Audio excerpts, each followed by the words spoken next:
இந்த oil seal பார்த்திங்கன்னா ரொம்ப முக்கியமான ஒரு ஆயில் சீல் இதுதான் நம்ம ஆயில் பம்பு, அதாவது ஆயில் உள்ளே போகக்கூடிய ஒரு இது. ஸோ இது எங்கே வரும்னா இந்த இடத்துல வந்து இப்படி உள்ளே போய் உக்காந்து கேஸ் மாட்டும் போது உள்ளே போயிடும். ஸோ நம்ம இந்த கேஸை கட்டுறோம் அப்படின்னும் போது இந்த ஆயில் சீல் வந்து மாற்றி ஆகணும். ரொம்ப முக்கியமான ஒரு விஷயம் இது. இந்த கேஸில் வந்து இந்த மாதிரி சுத்தமாக நல்லா அழகாக க்ளீன் பண்ணி நல்லா நீட்டாக பண்ணி இந்த ஆயில் சீலும் மாற்றிடணும். இதுதான் ஒரு முக்கியமான ஒரு தகவல். ஸோ அப்படியே பார்த்தீங்கன்னா இது எல்லாமே வண்டியில் இருந்த பழைய ஐட்டங்கள் இதுதான் ஒரு முக்கியமான ஒரு விஷயம்.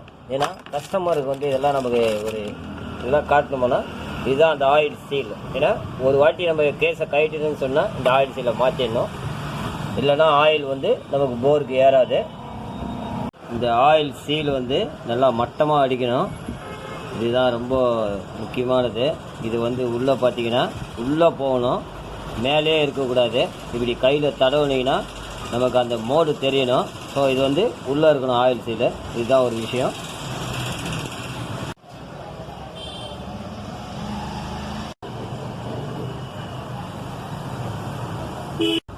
இப்போ நம்ம வந்து கிளச்சி மாட்ட போகிறோம். என்னென்னா இந்த கேபிள் வந்து கரெக்டாக ஸ்டாண்டர்டாக தூக்கி இந்த அட்ஜஸ்ட்மெண்ட்டை க்ளோஸ் பண்ணி கரெக்டாக கேபிளை மாட்டிடுங்க. மேலே அட்ஜஸ்ட்மெண்ட்டை க்ளோஸ் பண்ணிவிடுங்க. க்ளோஸ் பண்ணிவிட்டு இப்போது இந்த கவரை வந்து நான் கழிக்கிறேன். ஏன்னா இது உள்ள பால்ஸ் இருக்கும். இந்த பால்ஸ் எதனா கீழே விழுந்துச்சுன்னா நம்ம அந்த நேரத்தில் தேட முடியாது.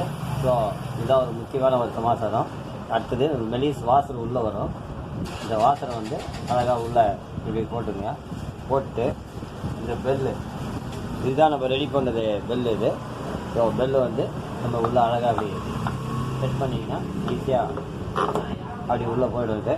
அடுத்தது ஒரு திக்கு வாசர், அதாவது இந்த மாதிரி ஒரு திக்கு வாசல் வரும். இது உள்ளே அழகாக இப்படி போட்டுங்க. போட்டு அதுக்கு முன்னாடி முதல்ல வந்து ஆயில் சீல் கரெக்டாக இருக்கா அப்படின்றத செக் பண்ணிக்கணும். இது ரொம்ப முக்கியமான ஒரு விஷயம். இந்த கேஸும் இதேமாரி தான் சுத்தமாக நல்லா க்ளீன் பண்ணணும். அடுத்தது இந்த பிளேட்டில் இது வந்து ப்ரெஷர் பிளேட். நம்ம வந்து அழுத்துறது கிளச்சியை வந்து அழுத்தம் இதுதான். ஸோ இது வந்து நம்ம புதுசுன்றதுனால இது தனியாக கழட்டிட்டு இதை உள்பக்கம் போட்டு இந்த நெட்டை போட்டு டைட் பண்ணிட்டீங்கன்னா ஈஸியாக டைட் ஆகிடும். இந்த மாதிரி அழகாக ரெடி பண்ணிங்க. இப்போது நம்ம வந்து கிளச்சி பெல்லு வந்து உள்ளே உட்கார வைக்க போகிறோம். இதுதான் கிளச்சி பெல்லு. ஸோ இந்த வாசர் உள்ளே போட்டாச்சு. அடுத்தது இந்த பெல்லை இப்படி உள்ளே உட்கார வச்சுங்க. அடுத்தது இந்த வாசர் வந்து ரெண்டு பக்கம் வரும். இது இந்த பக்கம் இந்த பக்கம் வரும். ஸோ இந்த பக்கம் கட் ஆகிடுச்சுன்னா இதை ஃபைல் பண்ணி அழகாக ராவிட்டு இந்த மடிப்பு மட்டும் நம்ம செட் பண்ணிக்கலாம். இது அழகாக அப்படி உள்ளே போட்டு அடுத்தது இந்த நெட்டு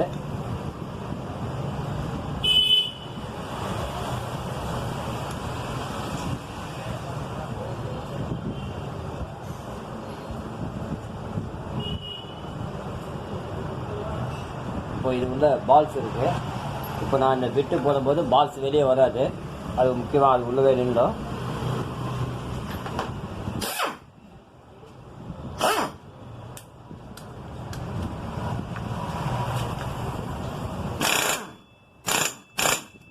அவ்வளோதான், இது டைட்டு. ஸோ இது வந்து பக்காவாக டைட் ஆகிடுச்சு. இதான் ஒரு முக்கியமான ஒரு விஷயம். ஸோ இந்த மாதிரி ரிமோட்டிக் கன் இருந்ததுன்னா ஈஸியாக நம்ம டைட் பண்ணுறதுக்கு நல்லா வசதியாக இருக்கும். இப்போ வந்து இந்த கிரிப்பரில் இதை மடிச்சுக்கணும்.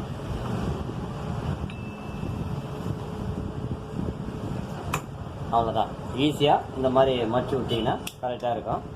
இதுதான் ஒரு முக்கியமான ஒரு தகவல். அடுத்தது இந்த மாதிரி ஒரு இன்ஜெக்ஷன் எடுத்துட்டிங்கன்னா உங்களுக்கு ஆயில் போடுறதுக்கு நல்லா அருமையாக இருக்கும்.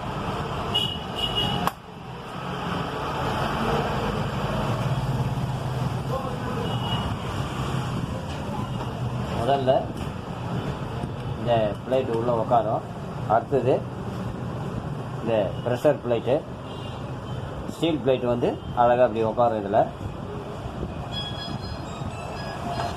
இந்த மாதிரி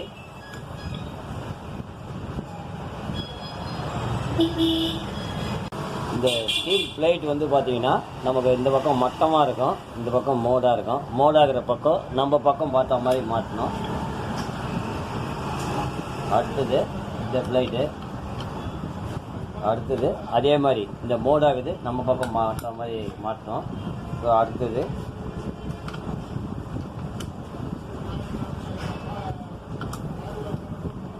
ஏன்னா அப்போ தான் அந்த கிளச்சி கரெக்டாக வேலை செய்யும், இல்லைன்னா உங்களுக்கு வேலை செய்யாது.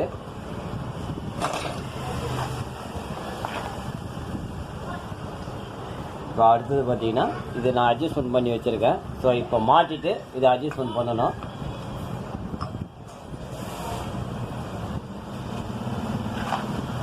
இந்த மாதிரி 4 ஸ்ப்ரிங்கு வரும் இல்லை, ஏன்னா கிளச்சி செட்டு வந்து நம்ம கைட்டு தனித்தனியாக தான் போட முடியாது.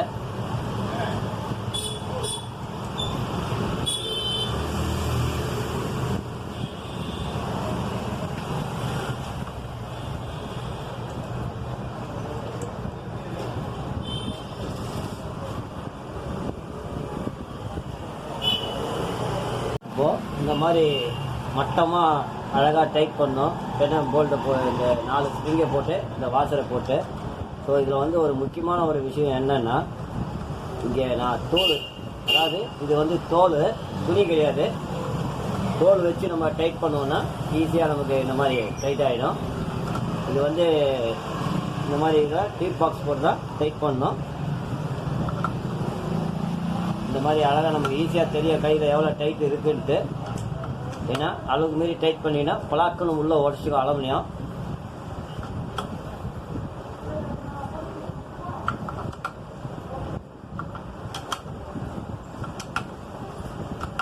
இப்போ இந்த தோல் தோசிக்கும் பாருங்க, இது தோல், இதுதான் இது. இப்போ வந்து இந்த 10 பவுன் ஸ்டாரை போட்டு இப்படி குச்சிங்க. இந்த ஸ்டார் திருப்பியில் வந்து நல்லா அழகாக டைட் பண்ணுங்கள். டைட் பண்ணிங்கன்னா உங்களுக்கு வந்து அந்த லைட்டாக அந்த முற்றா மாதிரி நல்லா தெரியும். அவ்வளோதான், நல்லா கிளியராக. ரொம்ப ஓவர் டைட் பண்ண விடாது, லைட்டாக அந்த முற்றா மாதிரி தெரியும். அதோடு இதை விட்டுடணும். இதை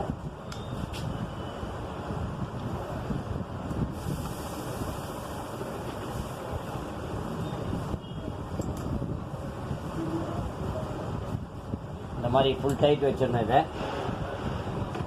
ஏன்னா அப்போ தான் ரன்னிங்கில் லூஸ் ஆகாது. இதுதான் ஒரு முக்கியமாக ஒரு விஷயம். ஸோ இது வந்து கிளச்சி நம்ம அட்ஜஸ்ட்மெண்ட் எல்லாமே மாட்டியாச்சு. இப்போது இங்கேயும் இந்த ப்ளே வராது. இந்த ப்ளே இல்லாமல் இருக்கிறதுக்கு தான் இங்கே நம்ம கரெக்டாக டைட் வைக்கிறோம். கேபிள் வந்து புது கேபிள் போடுறோம். போட்டு கரெக்டாக செட் பண்ணோம்னா கிளச்சி கரெக்டாக இருக்கும் பர்ஃபார்மன்ஸுன்னு. இதான் ஒரு முக்கியமான ஒரு விஷயம். ஸோ அடுத்தது பார்த்தீங்கன்னா இந்த 2 புஷ்ஷு, ஏன்னா கேஸு சென்டர் வர்றதுக்காக இந்த புஷ்ஷு இது.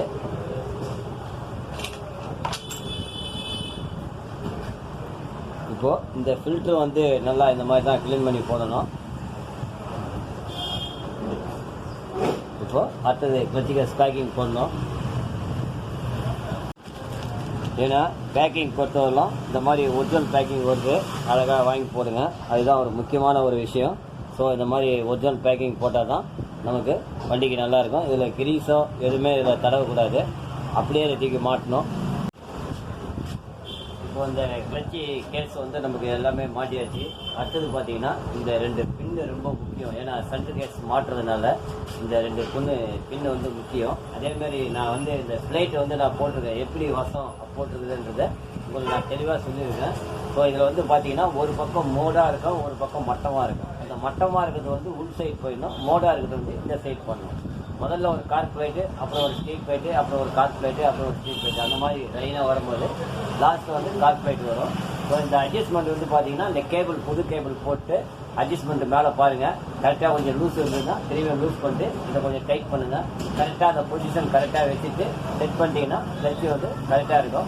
இதுதான் Yamaha எஃப்டி செட்டுக்கு வந்து இந்த கிளச்சி உள்ளே செட் பண்ணோம். அதே மாதிரி இது உள்ளே ஒரு பால் ட்ரெஸ் இருக்கும். நீங்கள் கிளச்சிலாம் கைட்டினீங்கன்னா டக்குன்னு அது கீழே விழுந்துடும், நமக்கு தெரியாது, ஆயிலில் விழுந்துடும். ஜாக்கிரதையாக ஒரு கைட்டும் போது ஒரு மைக்கா போட்டு ரப்பர் பேண்ட் போட்டு டைட் பண்ணிவிடுங்க. இது நிறைய வண்டிகளுக்கு இந்த மாதிரி ஃபால்ட் ஆகிருக்குது. ஸோ இது முக்கியமான ஒரு தகவல். அதேமாதிரி பேக்கிங் வந்து ஒரிஜினல் பேக்கிங் போடணும். லோக்கல் பேக்கிங் போட்டிங்கன்னா அது வந்து டைட் பண்ணும்போது ஒரு குப்பிடும். அதுதான் ஒரு விஷயம். ரெண்டாவது பேஸ்ட் எதுவுமே போடக்கூடாது. அந்த இந்த ஃபில்டர் வந்து நாமமாக போடுங்க. இது ரொம்ப முக்கியமான ஒரு விஷயம். நம்ம கிளட்சி அசம்பிளி பண்ணும்போது இப்படிதான் அசம்பிளி பண்ணணும். இதான் Yamaha FZ அருமையாக இருக்கும். இதெல்லாம் இவங்க 5 வருஷத்துக்கு கையை வைக்க தேவை, அவ்வளோ சூப்பராக இருக்கும். ஏன்னா எல்லாமே நானே ஓனாக பண்ணியிருக்கேன். கிளட்சி பெல்ட்லேருந்து எல்லாமே நானே ஓனாக பண்ணி என்னுடைய கஸ்டமருக்கு நான் பண்ணியிருக்கேன். ஸோ இது மாதிரி நிறைய வண்டிக்கு நான் பண்ணியிருக்கேன் நான். ஸோ இதுதான் ஒரு முக்கியமான ஒரு தகவல். இப்போ வந்து நம்ம கேஸ் மாட்டுறோம், இந்த மாதிரி தான் க்ளீன் பண்ணி மாட்டணும். இதுதான் ஒரு முக்கியமான ஒரு தகவல். அதே மாதிரி இந்த ஆயில் சீல் வந்து இங்கே வந்து உட்காரும். அதுதான் இப்போ வந்து நம்ம இதை மாட்டுறோம். கரெக்டாக 2 கையில் முடிச்சு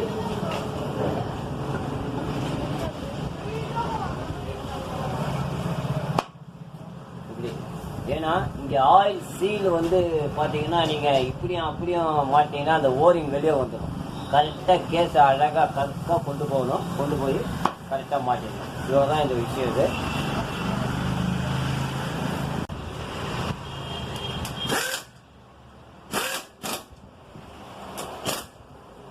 இப்போ வந்து நம்ம கிளட்ச் கேஸ் எல்லாமே மாட்டியாச்சு.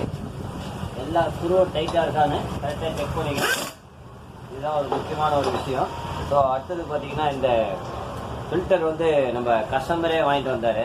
இதுதான் அந்த பிராண்டு. ஸோ அவர் வாங்கிட்டு வந்து கொடுத்ததுனால அதை அவரை இது போட சொல்லியிருக்காரு. ஸோ இருந்தாலும் நான் இது போட மாட்டேன்.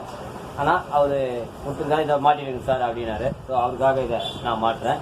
இதை ஃபில்ட்ரு போடும்போது என்னென்னா இந்த மாதிரி ஆயில், இந்த ஃபில்டரில் வந்து ஆயில் லூப்ளிகேஷன் பண்ணணும். நீங்கள் வெறுமனே அப்படியே ஃபில்டரை மாட்டக்கூடாது. ஏன்னா அப்போ தான் நமக்கு டக்குனு ஃபில்டர் ஆகி உள்ள ஆயில் மேலே போகும். ஸோ இதுதான் ஒரு முக்கியமான ஒரு விஷயம். இந்த ஃபில்டர் மாட்டும் போது இந்த மாதிரி நல்லா நனைச்சி அழகாக மாட்டினீங்கன்னா யூஸ்ஃபுல்லாக இருக்கும். இதுதான் ஒரு முக்கியமான ஒரு தகவல்.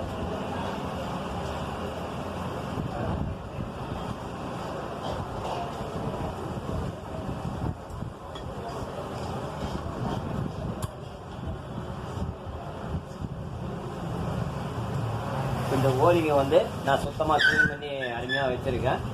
இதை வந்து எப்படி மாட்டணும் அப்படின்னா, இந்த ரவுண்டு, இந்த ஹோல்ஸ் நம்மளை பார்த்தா மாதிரி இருக்கணும். இந்த ஃபில்டரில் இருக்கிற ஹோல்ஸ் வந்து நம்மளை பார்த்தா மாதிரி இருக்கணும். இந்த ஸ்ப்ரிங்கை வந்து உள்ளே போகணும். இந்த ஸ்ப்ரிங்கை வந்து உள்ளே போகணும். இதுதான் இது. ஸோ ஆயில் வந்து நமக்கு ஃபில்டர் ஆகி உள்ளே போகும். இதுதான்.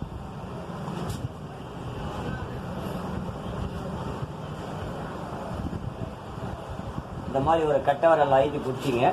பிடிச்சிக்கிட்டு இங்கே லென்த்து போல்ட்டு வரும். இந்த இடத்துல வந்து லென்த்து போல்ட்டு, இங்கே வந்து 2 ஸ்டார்ட் போல்ட்டு வரும். இதை வந்து மிஷினில் டைட் பண்ணக்கூடாது, நம்ம கையாலேயே தான் டைட் பண்ணணும். இதை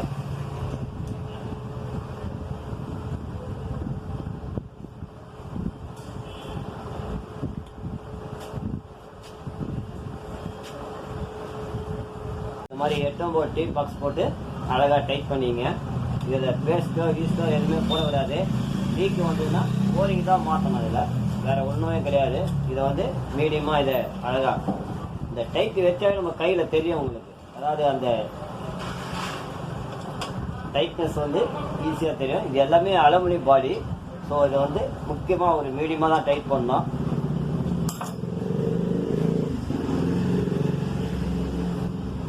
இப்போ வந்து அடுத்தது பார்த்தீங்கன்னா நம்ம ஆயில் ஸ்டிக்கு. இந்த ஆயில் ஸ்டிக்கில் வந்து பார்க்கணும். மெயினாக இந்த ஓரிங்கி நல்லா மேலே இருக்கா அப்படின்னு செக் பண்ணணும். ஓரிங்கி நல்லா இருந்ததுன்னா அதே போட்டுடணும். ஸோ இப்போ வந்து இந்த வண்டியை வந்து கிளட்சி எல்லாமே பண்ணியாச்சு. இப்போ அடுத்தது வந்து ஆயில் தான் ஊற்றணும். ஸோ இது முதல்ல வந்து கிளட்சியாக நான் இதை கைட்டி முதல்ல ரெடி பண்ணிட்டேன். இப்போ அடுத்தது வந்து இதை வந்து ஒன்று ஒன்றா உங்களுக்கு நான் காட்டுறேன் இல்லை. ஸோ அடுத்தது இது வாட்டர் வாஷ் பண்ணணும். வாட்டர் வாஷ் பண்ணிவிட்டு அப்புறம் இது ஆயிலெலாம் உள்ளே ஊற்றுவேன்.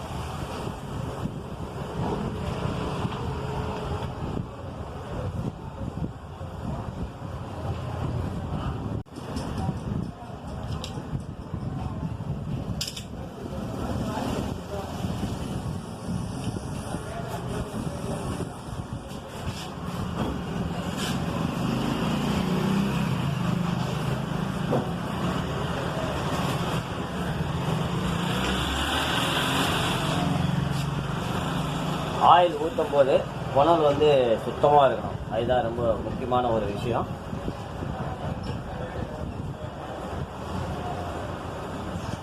இது வந்து மோட்டார் ஆயில். இது அருமையாக இருக்கும் வண்டிக்கு. இந்த வண்டிக்கு ஊற்றணுமா தான்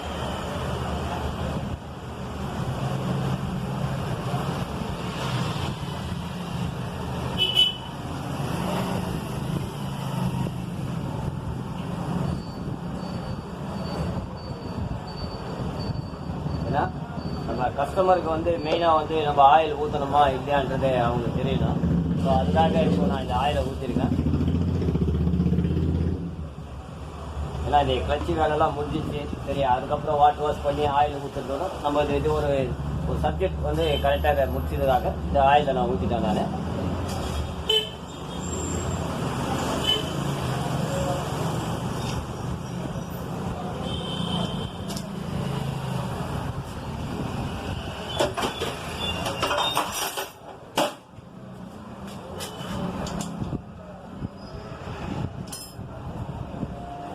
இதுதான் Yamaha FZ வந்து கிளச்சியுடைய செய்யக்கூடிய ஒரு அருமையான ஒரு பார்த்தீங்கன்னா ஒரு 5 வருஷத்துக்கு பாட்டே வராது. ஏன்னா நான் அந்த மாதிரி கஸ்டமர் நிறைய நான் பண்ணியிருக்கேன்.